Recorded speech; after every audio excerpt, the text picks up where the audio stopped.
pwede mo ba kaming kwentuhan kung paano ka namumuhay noon at ilan kayong magkakapatid? Actually, ano naman kami, hindi kami galing sa mahirap, hindi rin kami mayaman. Like, stable lang kami na family ko. Like, yung dad ko, seaman naman, so may kinakain din kami 3 times a day.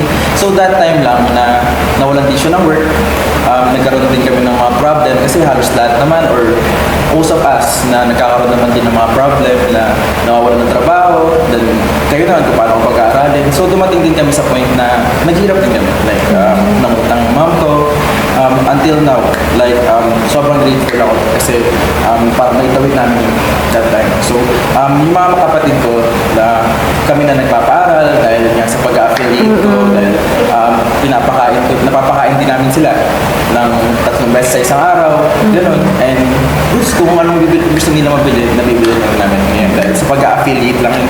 Wow!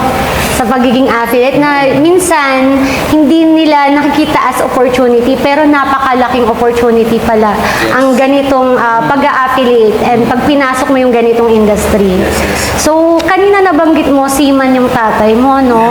So, actually para sa akin, minsan kasi may mga kakilala ko na nagsisiman talaga pero yung buhay nila talagang naibibigay, napoprovide and dumating kayo sa challenge na hindi kayo, kumbaga biglang nawala. Kumbaga meron, tapos biglang nawala. So, struggle talaga ang pinagdaanan mo, sir. So, ayun, talagang sinubok din kayo ng panahon na paano nyo ma-overcome. Yes, nagsiro talaga kami that time. Parang namutang pa yung parents ko para mapatapos lang ako ng pag-aaral.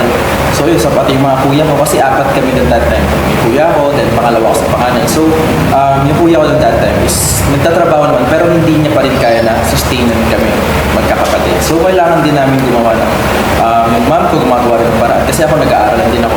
Then after no, habang nag-aaral ako, I tried to do modeling. So, pumapasok ako sa modeling that time. Sabi ko, hindi ko nga akalain na magiging So, doon model ka ako. natuto, sir, na parang talagang dumiskarte na. Yes, discard talaga ako. Ilan ba kayo magkakapatid? 4 kami. 4. So, ikaw yung Pangalawa ko sa pangalawa panganay. sa Yes. panganay. Tapos may bunso akong kapatid na babae. Hello, Angel. Wow, ang ganda ng pangalan ng kapatid mo. Hello, Angel. Hello. Ayan.